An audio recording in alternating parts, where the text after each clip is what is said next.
Tardes con todos. No sé si me logran escuchar. Sí, la escuchamos perfectamente. Muchísimas gracias. Creo que tengo un poquito con la imagen, un poquito de complicaciones, pero bueno. En esta tarde, primeramente, les quiero agradecer por la invitación, sí, a estas conferencias que son de realce y más que todo nos ayudan a nuestra parte profesional, sí, a ir más reforzando la parte académica. Pues bien, el tema que yo les voy a compartir es sobre seguridad del paciente. Nosotros sabemos que en la actualidad tenemos muchísimas partes en donde hay que tomar en cuenta sobre esta temática. Una de las cosas principales que nosotros tenemos que dar a conocer es sobre, según la Organización Mundial de la Salud, ¿qué es la seguridad? ¿Sí?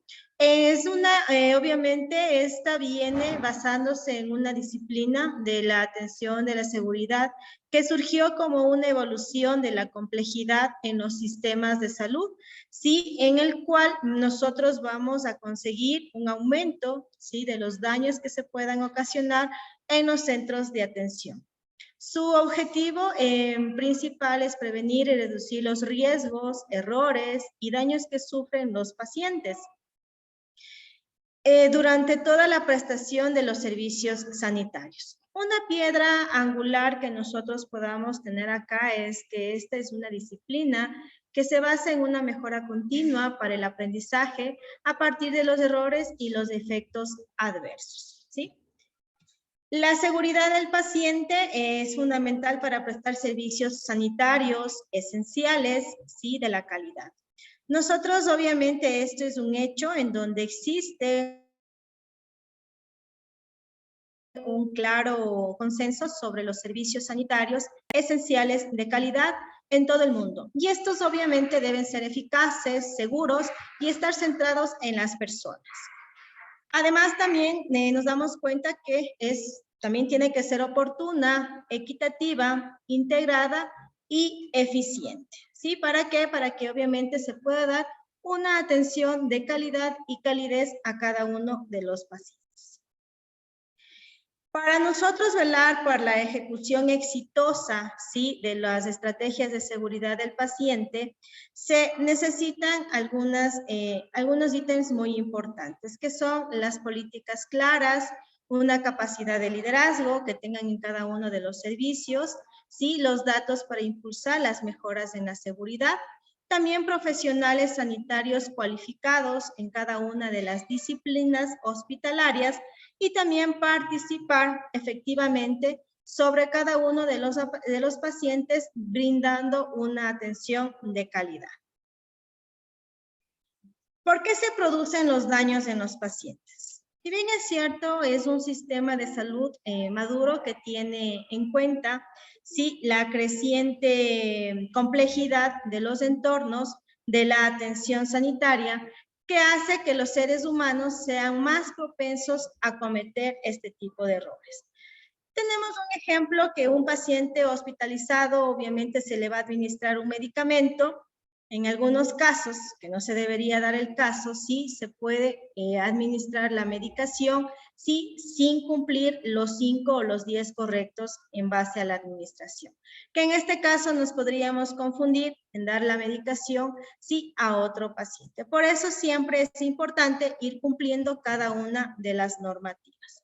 ¿Sí? Entonces, los procesos de garantías que se van a dar en los diferentes niveles de salud, sí, son estos errores que se van a ir cometiendo, sí, en el momento de haber identificado. Entonces, una de las cosas es la falta de procedimientos normalizados para el almacenamiento de los medicamentos que se parecen o que nosotros tenemos dentro de nuestra área hospitalaria. También una otra de las cosas es la mala comunicación entre los diferentes proveedores, también la falta de verificación antes de la administración de los medicamentos y la falta de participación, sí, de los pacientes en su propio cuidado. También tenemos que la parte del proveedor individual, sí, que cometió activamente los errores, sí, es un error activo en donde, si bien es cierto, nosotros tenemos que desafortunadamente un enfoque que no permite tomar en consideración los factores del sistema descritos anteriormente, que obviamente condujeron a que se pueda producir este error, que son errores latentes que se van dando o se puedan ir presentando en cada uno de los sistemas de salud. Carga de daños, ¿sí? Hay que tomar en cuenta que cada año millones de pacientes sufren lesiones o mueren a causa de una atención sanitaria poco segura y de mala calidad, ¿sí? Muchas de las prácticas médicas, riesgos relacionados con la atención sanitaria, se están convirtiendo en problemas importantes para la seguridad de los pacientes y obviamente esto va a contribuir significativamente a cada carga dañosa por atención poca segura. Entonces, esto da no garantiza una calidad con eficacia hacia nuestros pacientes. Por eso es muy importante tomar en cuenta cada uno de los procesos que nosotros vamos a realizar. Entonces, a continuación tenemos algunas situaciones más preocupantes en relación a la seguridad del paciente. En este caso vamos a ver lo que habíamos dicho, sí, sobre los errores de la medicación, que son una de las principales causas de lesiones y daños evitables en los sistemas de atención sanitaria. Se estima que en todo el mundo el costo más o menos aproximado de estos errores transcurren entre los 42.000 millones anuales. Entonces estamos viendo que sí es un evento que sí causa tanto daño, que en este caso es primordial hacia el paciente, y no se diga también hasta la área de salud. También tenemos que las infecciones relacionadas a la atención sanitaria afectan de 7 a 10 de cada 100 pacientes hospitalizados en pacientes de ingresos altos y países de ingresos bajos y medios respectivamente. También los procedimientos quirúrgicos poco seguros, que estos provocan complicaciones en hasta el 25% de los pacientes. Anualmente, sí, casi 7 millones de pacientes quirúrgicos sufren complicaciones significativas, de las que 1 millón fallecen durante la intervención o inmediatamente después de ella. Hay que tomar en cuenta que estos datos son de la Organización Mundial de la Salud, que estamos hablando a nivel mundial, ¿sí? Entonces, son datos que sí nos llaman muchísimo la atención, pero no quiere decir que solo en nuestro país, sino que estamos viendo que a nivel mundial se da este tipo de complejidades o procesos que puedan ocasionar daño. Las prácticas de inyecciones también son poco seguras en entornos de atención sanitaria. Pueden transmitir infecciones, entre ellas el VIH por los virus de hepatitis B y C, y también se plantean un peligro directo para los pacientes y los profesionales sanitarios. También representan una carga de daños estimados de 9.2 millones de años de vida perdidos por discapacidad y muerte en todo el mundo. Los errores diagnósticos también, estos afectan aproximadamente al 5% de los adultos que reciben una atención ambulatoria. Y más de la mitad de estos errores pueden llegar a causar daños graves, y la mayoría sí se ven muy afectados por estos errores de diagnóstico a lo largo de su vida. O si no, en muchas de las circunstancias a veces dan diagnósticos que en el pasar del tiempo, sí, o con el avance del tiempo, no fueron focalizados directamente hacia su enfermedad base que tiene o que pueda tener el paciente. Las prácticas de transfusión también vienen a ser poco seguras, en donde se expone a los pacientes a alto riesgo de reacciones adversas a la transfusión y a la transmisión de infecciones, ¿sí? Estos datos igual proceden más o menos a 21 países en donde muestran esta incidencia que ocasiona una reacción grave a 8.7 millones por cada 100 unidades de componentes sanguíneos distribuidas. Entonces nos estamos dando cuenta que sí tenemos algunas eventualidades o efectos que se puedan ocasionar por este tipo de prácticas. También tenemos los errores de irradiación, que estas obviamente abarcan los casos de sobreexposición a la radiación y aquellos en los que se irradia al paciente incorrecto a la zona equivocada, ¿sí? Entonces, según un examen que se ha dado de los datos publicados a lo largo de 30 años sobre la seguridad en radioterapia, se estima que hay una incidencia más o menos general de errores que es de un aproximado de 15 por cada 1000 ciclos de tratamiento. Hay que tomar en cuenta también que en áreas hospitalarias oncológicas en donde se realizan este tipo de irradiaciones, también puede ser por la administración de medicamentos, hay que tomar en cuenta que también afecta al personal de salud. Hay un porcentaje altísimo que sí se ven también lesionan o se ven afectados por este tipo de radiación. También tenemos sobre situaciones de las tromboembolias venosas, sobre la septicemia, que esta no se diagnostica a tiempo, ¿sí? Para salvar la vida del paciente. Como muchas de las infecciones que la causan son resistentes a los antibióticos, ¿sí? Y pueden provocar un rápido deterioro a la situación clínica. Se estima más o menos que anualmente sí se ven afectados 31 millones de personas en todo el mundo, de las que más de 5 millones fallecen. Entonces, sí nos damos cuenta que en estas situaciones o en estas relaciones de la seguridad del paciente sí tenemos datos bien altos de lo que afecta a nivel mundial. También tenemos la tromboembolia venosa, que son una de las causas más frecuentes y prevenibles de daños a los pacientes y suponen una tercera parte de las complicaciones atribuidas a hospitalización. Se estima también que más o menos anualmente se registran de 3.9 millones de casos en los países de ingresos altos y 6 millones en los casos de países de ingresos bajos y medios, ¿sí? Entonces, acá vamos nosotros a ver unos datos de cifras, ¿sí? En donde los eventos adversos debido a una atención poco segura son probablemente una de las 10 causas principales de muerte y discapacidad en el mundo.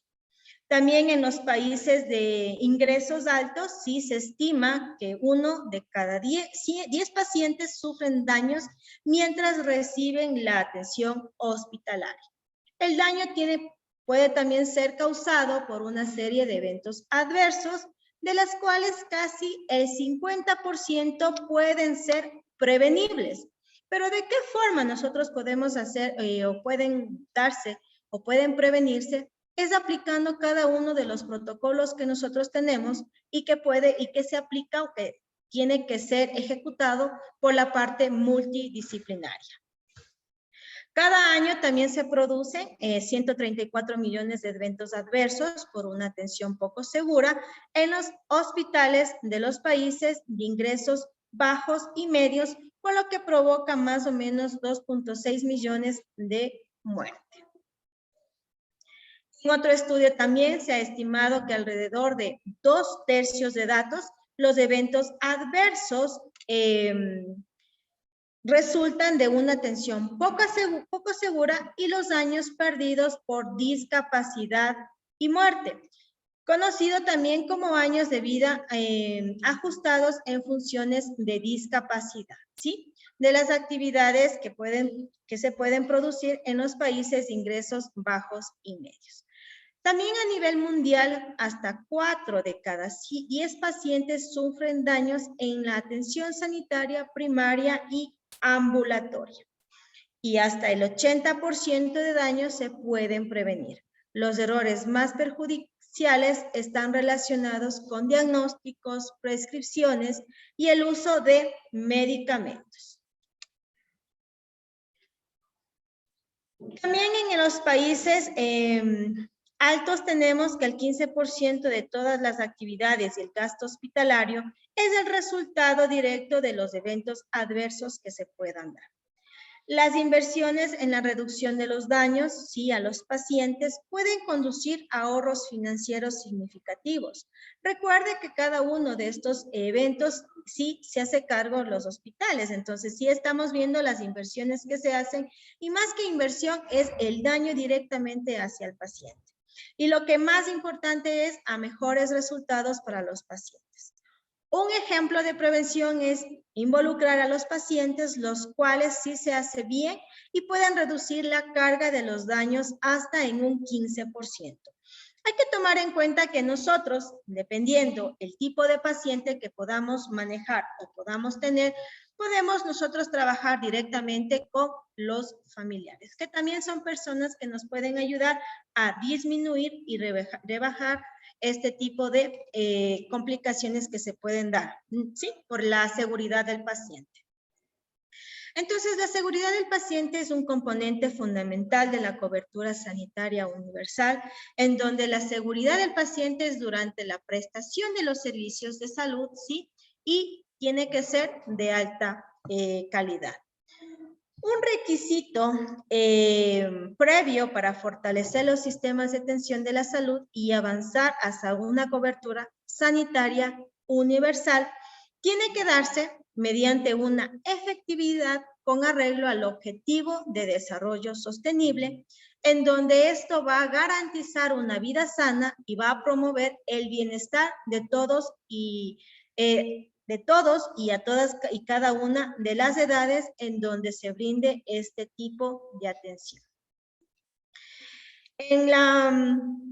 También es su labor primordial, sí, para alcanzar dicha meta, que la Organización Mundial de la Salud aplica el concepto de cobertura efectiva, que consiste en considerar, sí, la cobertura sanitaria universal como una forma de lograr y mejorar la salud y de garantizar que a los países se les preste servicios de calidad en condiciones seguras. También es importante reconocer el impacto de la seguridad del paciente en la reducción de los costos relacionados con los daños a los pacientes y en la mejora de la eficiencia de los sistemas de atención de la salud. Entonces, la prestación de los servicios seguros también van a contribuir a tranquilizar a las comunidades y al restaurar su confianza en sus sistemas de salud.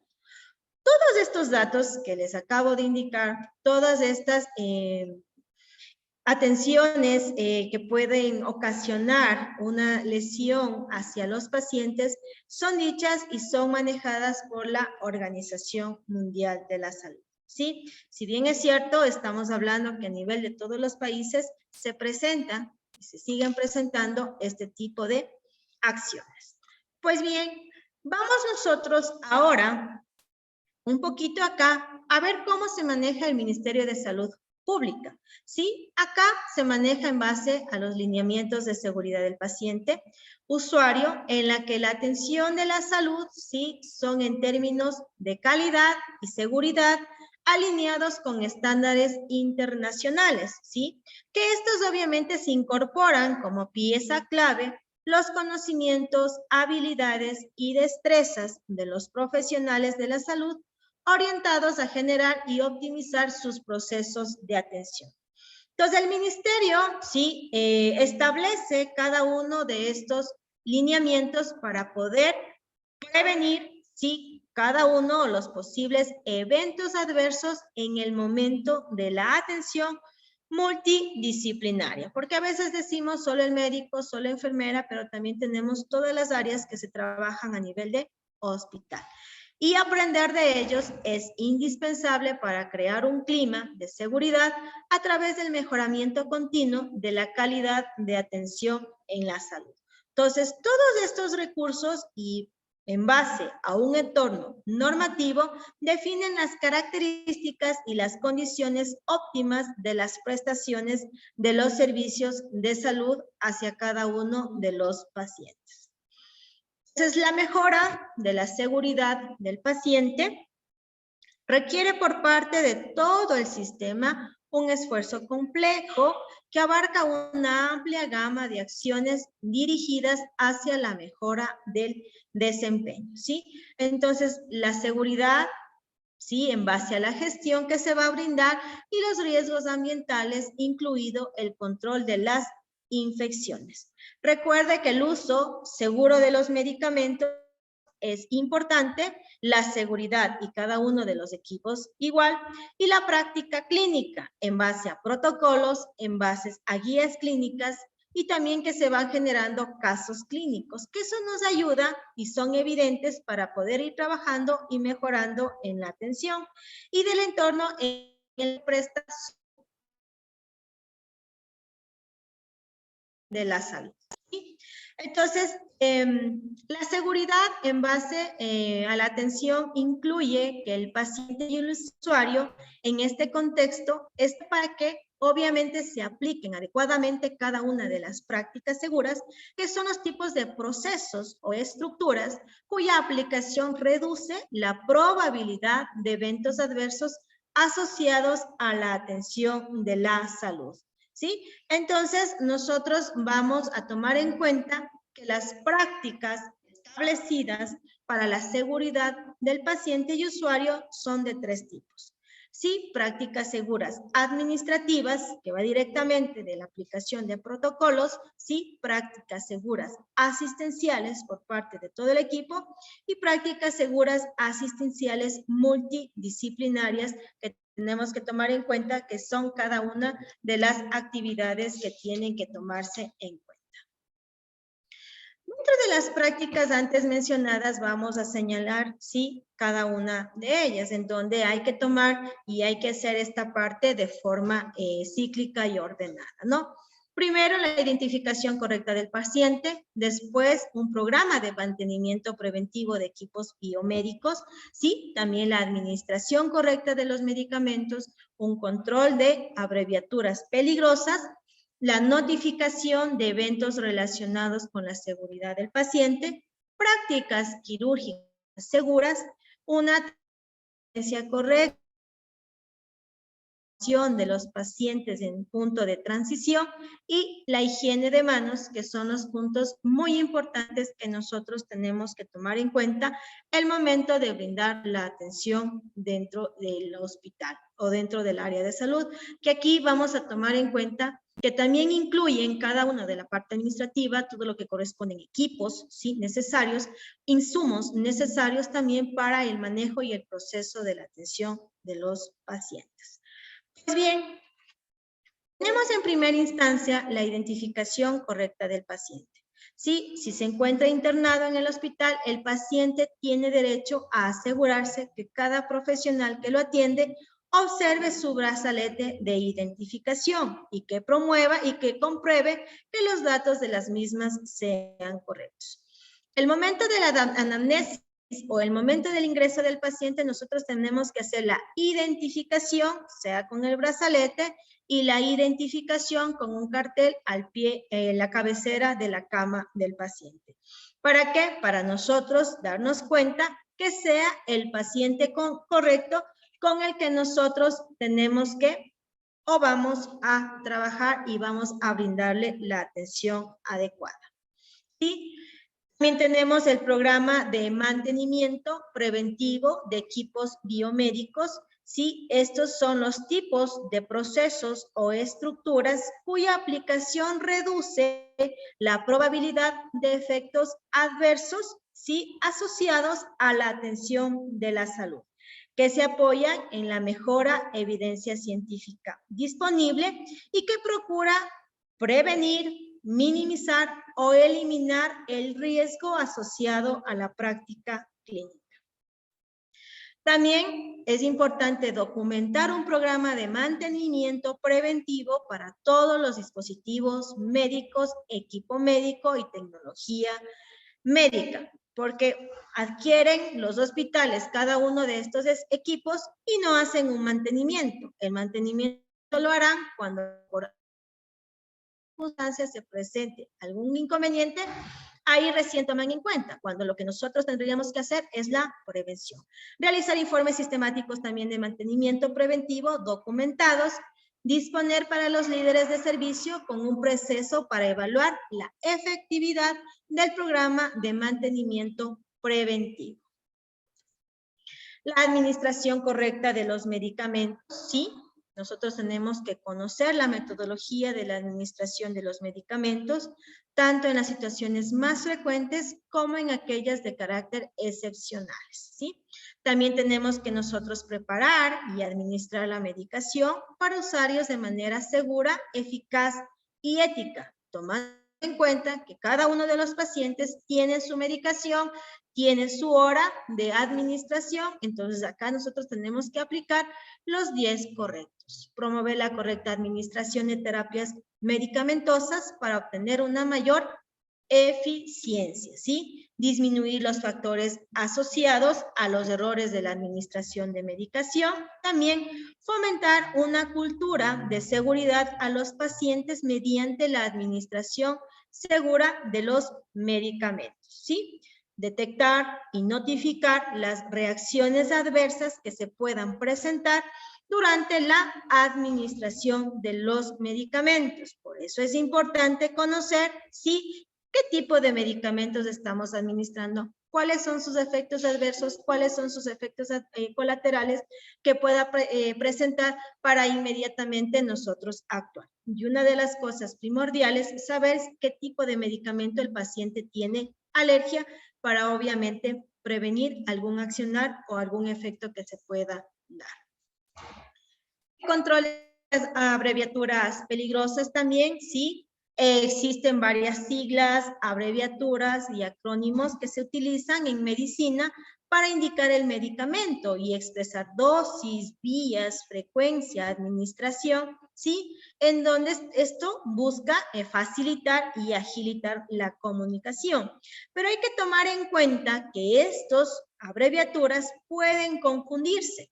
Entonces, sí, por eso es importante en la actualidad colocar todo, sí, escribir sin abreviaturas. Pero sin embargo, en muchas ocasiones, el uso de estos elementos genera errores, ¿sí? Los errores de la medicación son la mayor fuente identificada de error médico prevenible en el hospital. Si bien es cierto, nosotros tenemos que conocer, sí, este tipo de abreviaturas que se puedan dar, pero en algunas instancias a veces hay confusión y obviamente no damos el medicamento adecuado. Entonces, el uso de abreviaturas mal interpretadas pueden dar como resultados erróneos de omisión, ¿sí?, sobredosis, subdosis o administración de medicamento equivocado. Lo que a su vez, ¿qué es lo que va a generar este mal proceso? Sí, es un aumento en la duración de la estancia del paciente, porque si no colocamos a las horas precisas, obviamente puede también ocasionar una lentitud a su recuperación.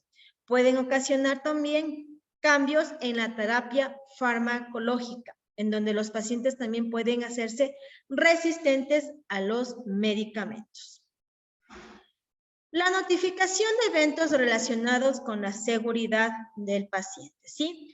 Los eventos adversos se producen en los hospitales, ya que la población está sometida a un mayor riesgo asociado a la atención hospitalaria, pero ello no excluye que se puedan producir en otros ámbitos de la atención sanitaria, como por ejemplo área administrativa, atención primaria, sociosanitaria, farmacia y en el propio domicilio del paciente, ¿sí? Por eso, la seguridad del paciente viene a ser un componente fundamental y primordial en toda la atención de la salud, que constituye una actividad compleja, ya que ellas se conjugan aspectos propios del sistema sanitario y obviamente mediante una acción humana que nosotros brindamos y damos directamente esta atención hacia los pacientes.